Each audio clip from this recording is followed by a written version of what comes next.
And welcome to our session on anatomy of real-world IoT and OT attacks and how to defend against them. My name is Phil Neray. I'm with Microsoft. I'm Director of Azure IoT and Industrial Cybersecurity. I'm joined today by Lesley Kipling. Hi, thanks, Phil. Welcome everybody to this session today where Phil and I will be going over some of the differences between OT, IoT, and IT, actually. I am Chief Security Officer for Microsoft. I've been here for a long time, but my background is incident response. And I certainly think that maybe one of the not so big differences is if you're talking about crisis management, it doesn't really matter if you're talking about any of those flavors, if you like. But yes, we'll get into more conversation in a moment. Back to you, Phil. Thank you. And I joined Microsoft with the CyberX acquisition. CyberX is a developer of IoT and OT security technology. And before that, I worked for IBM Security, Symantec, and a number of smaller cybersecurity companies. So we're going to give you some examples of how these attacks occur. And even though there are differences between OT and IT security, you'll see that the concept of the kill chain still applies. Then we're going to give you some recommendations around zero trust and how to protect against these types of attacks. And then with a quick summary of how Microsoft helps you deliver end-to-end security for these environments. So Gartner defines operational technology security as monitoring and securing physical processes and devices. So as opposed to IT security, which is primarily concerned with data privacy and digital assets like containers and SQL Server databases, OT security is focused on securing physical processes and devices like mixing tanks and turbines and pumps that are used in some of the industries that you see there below: manufacturing, energy utilities, smart buildings, etc. And so if we look at some of those differences, whereas IT security is focused on data and the confidentiality of data, in OT security, it's about keeping the plants running, which is availability, and it's about protecting the safety of your employees and the surrounding communities. The OT environment has many specialized protocols such as Modbus and DNP3 and IEC 5180 and devices, and in many cases running Windows, but older versions of Windows, because these environments tend to stay fairly static over many periods of years. The environments have traditionally been air-gapped in OT, and for a long time that was a reason not to focus too much on the security of the network or of the devices in the network. But that's changing with digital transformation and Industry 4.0, providing more connectivity between IT and OT and providing more devices and therefore increasing the attack surface. But because these environments were traditionally air-gapped, CISOs and SOC teams have little or no visibility into their IoT or OT risk compared to the IT environment where, after 10 or 15 years, we now have multiple layers of monitoring, controls, and telemetry. And that risk translates directly into business risk, and there's really three kinds. The first is financial. We've all seen plants that were shut down, NotPetya being the primary example of plants that were shut down for weeks or months, causing their owners to lose millions of dollars due to downtime. The second major risk is theft of sensitive intellectual property, and here you can see a statistic from the most recent Verizon DBIR saying that manufacturers were 8 times more likely to be attacked for theft of IP, like proprietary formulas, compared to other verticals. And then finally, safety. And we all know in these environments, safety is actually the #1 concern. You can read about it in their annual reports. You can see it when you go into a factory and they talk about their safety record. And I want to highlight one particular example of an incident involving safety called Triton, in which the adversaries went after the safety controllers in a petrochemical facility. These are the controllers that shut down the plant when the threshold of safety is reached, such as the pressure or temperature in a tank, and they shut down the plant so that the plant doesn't blow up. And in this attack, we're going to look at it using this 5-layer model called the Purdue model for industrial control systems, going from left to right. with the dotted blue line in the middle showing the traditional demarcation between the IT network and the OT network. So in this attack, is compromised a system on the IT network first using a phishing attack. They then use the phishing attack to deploy malware onto that user's system, steal their credentials, enabling remote access to a system on the OT network, an engineering workstation. This is the device that an engineer uses to reprogram the controllers in the factory. They then installed their malware on that device using Python compiled into an executable, which then communicated directly with the safety controller using its native protocol, which in this case is the tri-station protocol. They installed a backdoor first into the user memory of the controller, and then they moved it into the firmware memory region so that it would be persistent. And the idea was to disable the safety controller and then launch a second attack, which would cause major facility damage as well as potentially loss of human life, because the safety controller would no longer be able to shut down the plant before these unsafe conditions were reached. Now you can see if there had been monitoring and telemetry in the OT environment, this attack would have been noticed at several stages. Number one, the attackers had to scan the network to understand what devices were connected, who the manufacturers of those devices are, so that they could craft malware to fit perfectly into that safety controller. And number two, they used actually a standard function. It's kind of a living off the land approach here, where they used an administrative function called the program update to load their malware into that safety controller. So if you saw this type of alert, you'd want to investigate it to make sure that that download or upload of the software was in fact legitimate and not malicious. So let's talk about a couple of other examples of IoT attacks here. Now, in the first one, this was 3 different types of internet-connected IoT devices, including a VoIP phone, that still had their default credentials. And the Strontian group, which is a nation-state group, used those default credentials to gain a foothold on that VoIP phone, after which they were observed scanning the network, so similar to what we just saw in the previous example, and looking for intellectual property or other high valuable, sources of high valuable information that they could then compromise. So they used it as a launching point into the corporate network. In the second example, hijackers went after these smart building access systems. Now, there was a vulnerability in these systems, a very high critical vulnerability with a rating of 9.8 out of 10, but it had never been patched by the manufacturer. And so they used this as a way to compromise those smart building access systems. For now, they're using them to launch DDoS attacks, but there's no reason why that same approach couldn't be used to launch attacks into the corporate network, or what's known as siegeware, to keep people out of the building or in the building until a ransom is paid. And then the third example is called VPN filter, in which the attacker went after internet-facing routers. These were VPN devices that had vulnerabilities. They installed their malware into that device and then launched man-in-the-middle attacks, where they would sniff the traffic, they could steal credentials. For some reason, they were looking for Modbus traffic, which is ICS traffic. So maybe they were looking specifically for plants that they could compromise, and they could inject commands into the traffic as well, such as kill commands. This is particularly serious, and it affected over 500,000 devices worldwide. So let's talk about some approaches to dealing with these types of attacks, and we call that zero trust. I'm going to hand it over to Lesley.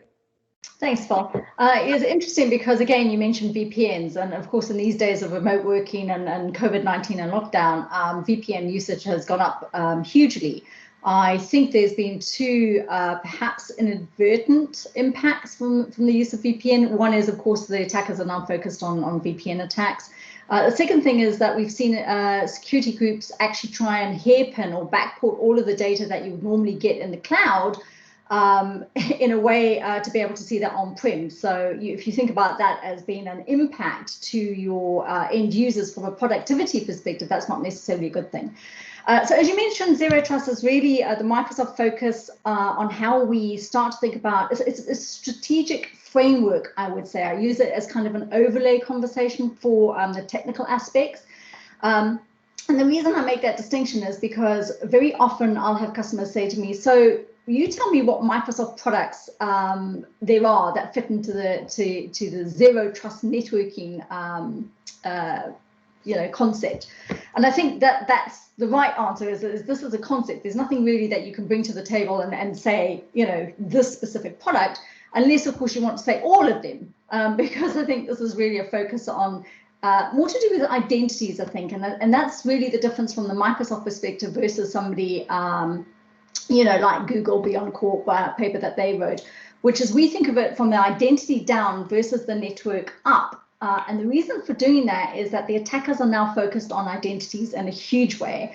And if you think about how data flows through an organization, if I as an attacker can get an identity, then I have access to that data, provided you're allowing that data to be used. I mean, I'm not talking about putting it in complete isolation.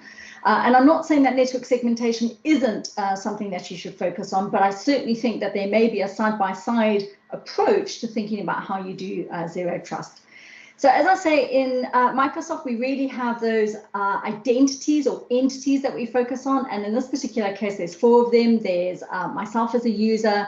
There's our laptops or the devices that we use. And we really do think about the concept of a trusted keyboard. We then also have things like the data that I specifically want to get to and maybe the applications that I need to use. So even if I were to do something as an identity that potentially a little bit suspicious, I'm starting to think about maybe getting access to data I wouldn't normally get access to. Conditional access and sessions risk scoring would allow me as an organization to say, actually, you know what, stop. Let me ask for multi-factor authentication, or maybe disallow that access depending on the sensitivity of the data in question. Or maybe I absolutely insist, because that data is so sensitive, that there are a bunch of different controls that I can apply to make sure that people can't inadvertently get access to that data. You'll notice on there that there's infrastructure and networks. As I said, we don't think that networking needs to go away. I think that needs to be a part of the Zero Trust strategic journey that you need to make as an organization.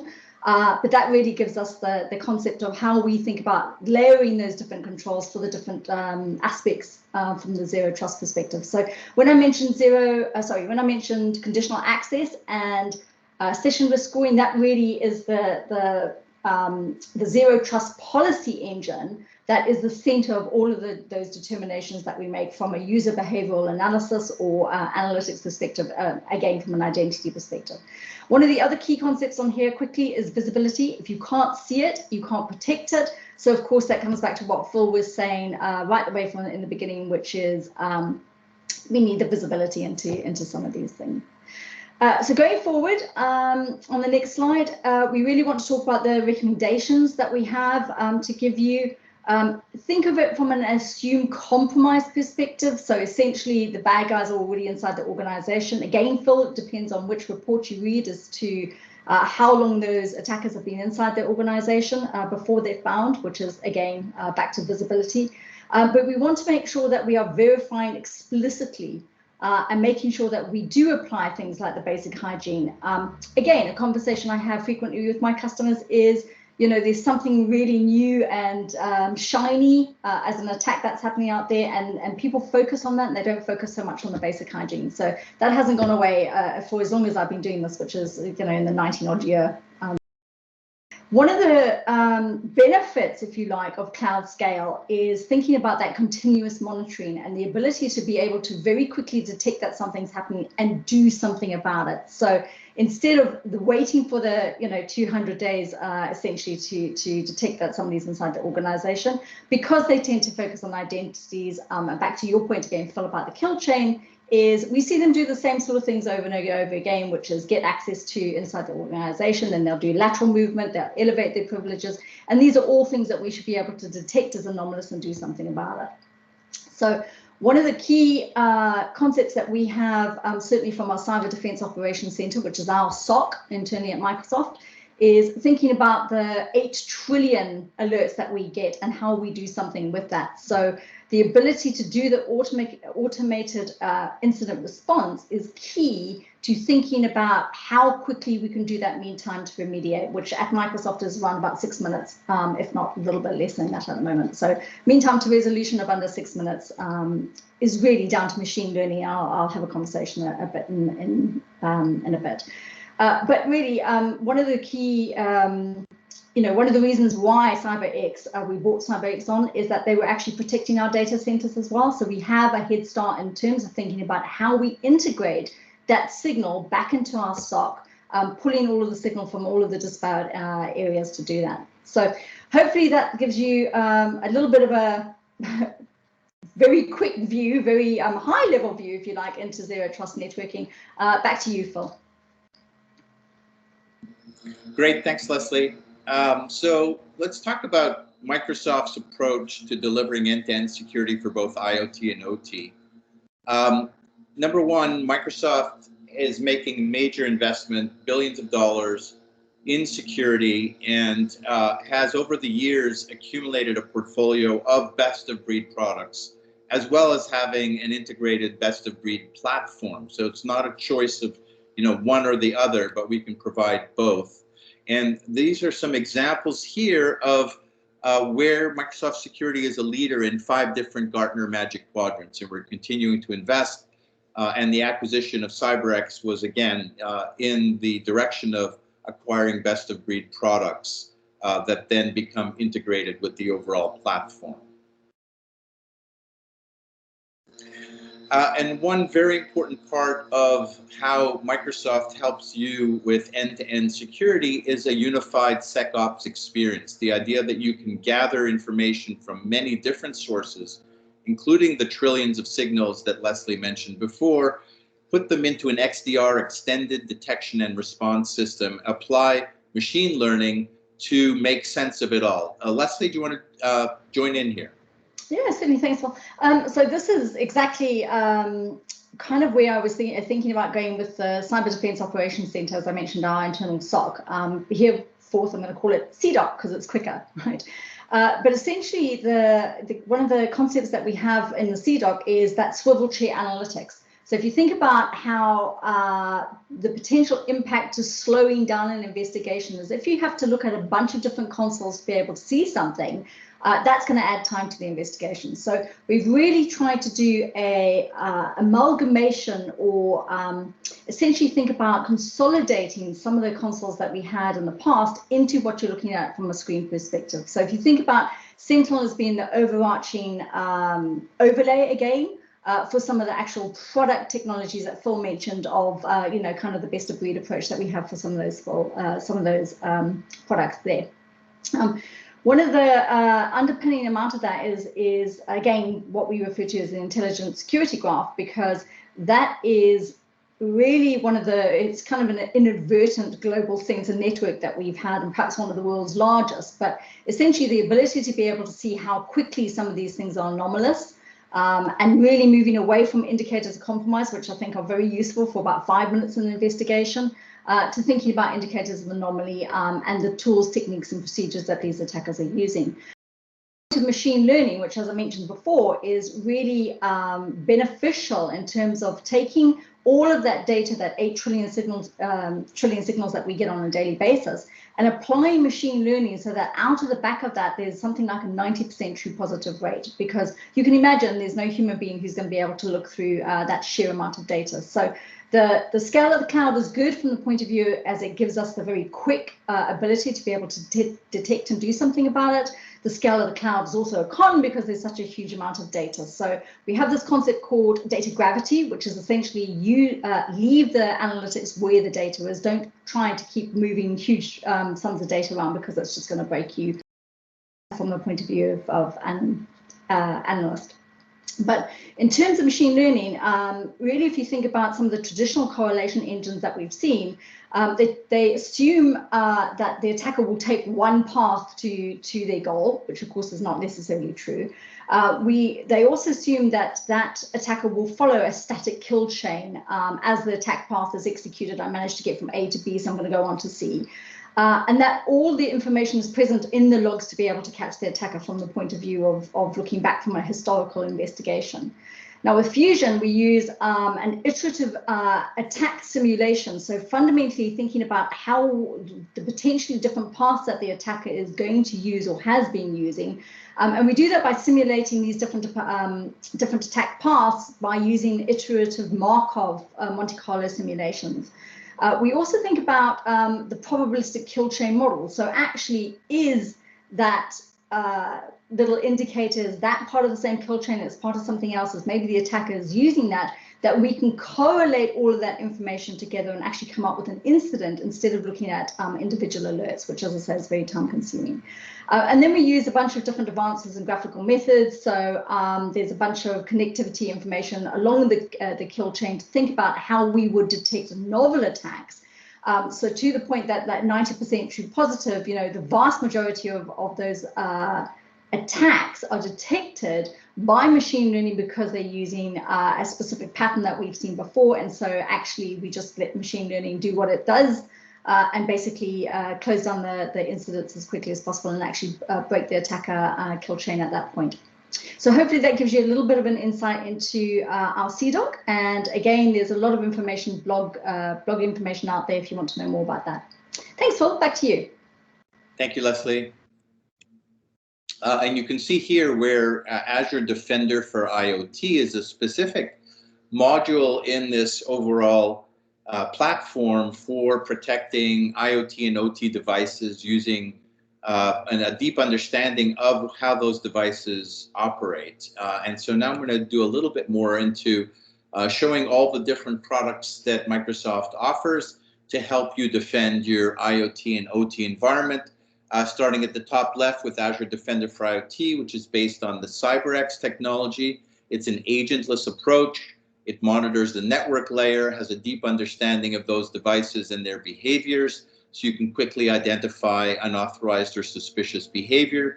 We talked about Sentinel at the top, which is a marching data lake where you can put not only the results from various Microsoft Defender products, but also third-party security tools that are being fed into it, such as information from your firewalls or your network devices. And then for building IoT applications, we offer Azure IoT Hub, which is a secure and easy way to connect your devices to the Azure so they can speak to the applications you have that are performing the analytics. And then along the bottom row, a series of different products for building secure IoT devices from the ground up. Azure Sphere, which is a hardware-based solution, including secure hardware, a secure OS, and connectivity to the cloud. A series of micro agents for all popular embedded operating systems. Azure IoT Edge, which is a way to connect edge devices to the cloud in a secure way and to perform analytics at the edge before sending the results to the cloud. And then finally, Azure Sphere Guardian, which is a way to connect brownfield or older devices securely to the cloud using encryption and certificates and standard mechanisms for updating them. So let's dive into a little bit about Azure Defender for IoT. As I said, it's an agentless solution for IoT, industrial IoT and OT. It has zero production impact. It uses something called passive monitoring or network traffic analysis, in which it inspects a copy of the network traffic. So it is not an inline device, and it cannot impact the performance or reliability of the network in any way. And it's very easy to deploy, typically in less than a day. It has 3 key functions. It detects your unmanaged devices. So those are the devices you may have in your plant or in your facility that you don't know about because traditional IT security tools can't detect them. It then tells you the vulnerabilities in those devices with a prioritized list of recommendations on how to address those vulnerabilities, and it continuously monitors the network for threats. And then finally, it comes together in Azure Sentinel, where you can get that unified view, because as we saw in the Triton example before, these attacks will often start on the IT side and move over to the OT side, or start with an IoT device and then pivot into other IT devices. So you need to have that unified view so you can detect those multi-stage attacks that cross these boundaries. It's also a way to get unified governance across all your different environments that you're responsible for. Some examples, this is, Lesley mentioned before, you can't protect what you don't see. So number one, how do you understand what devices you have?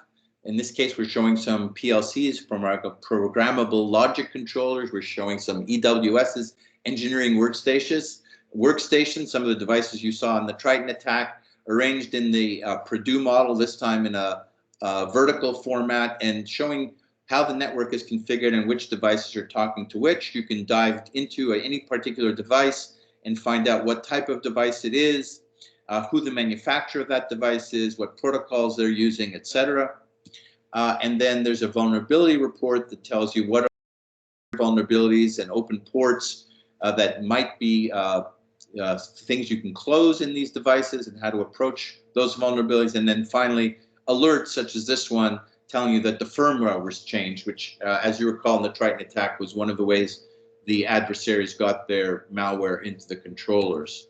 And then it all comes together in Azure Sentinel. It's a cloud-native SIM-SOAR platform.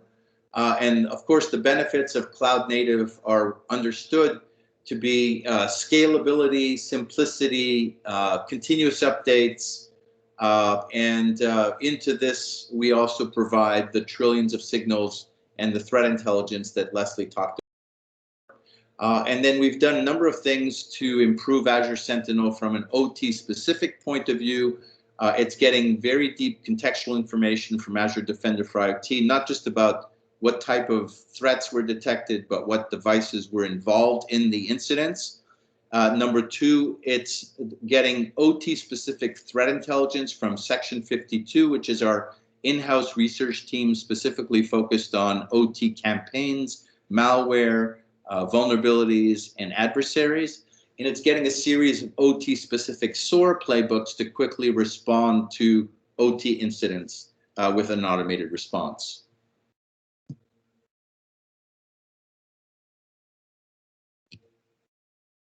And this is what I mean by the deep contextual information here. And I can direct you to a recording of a full demo showing how the combination of Defender for IoT and Sentinel would have been used to investigate the Triton attack. Here you see one of the devices that was involved in the PLC programming alert. And you get full information about that device, the name, the IP address, the MAC address, the firmware version, the protocols it's using. So this is that additional contextual information that enables you to respond quickly and more efficiently to an alert of this type. I want to encourage you to visit the IoT security blog community on IoT security in the Microsoft Tech Community blog, to watch the demo I mentioned before, to learn more about Azure Defender for IoT and some other interesting aspects here. The organizational aspects of bringing IT and OT together turn out to be actually more relevant than the technology aspects. And so we've done a few things here where we interview some of the experts on what they've done to bring IT and OT teams together and break down some of those silos that have traditionally existed between the teams. Lesley, any closing comments from you, please? That's great. Thanks very much, Phil. That was thoroughly interesting for myself, as much as hopefully for everybody else. Have a good rest of your conference. Right. Thank you, everyone, and have a great rest of your conference. Thanks, guys. Bye-bye. Bye. Right, now if I stop recording, there we go. I'll chop out some of the bits.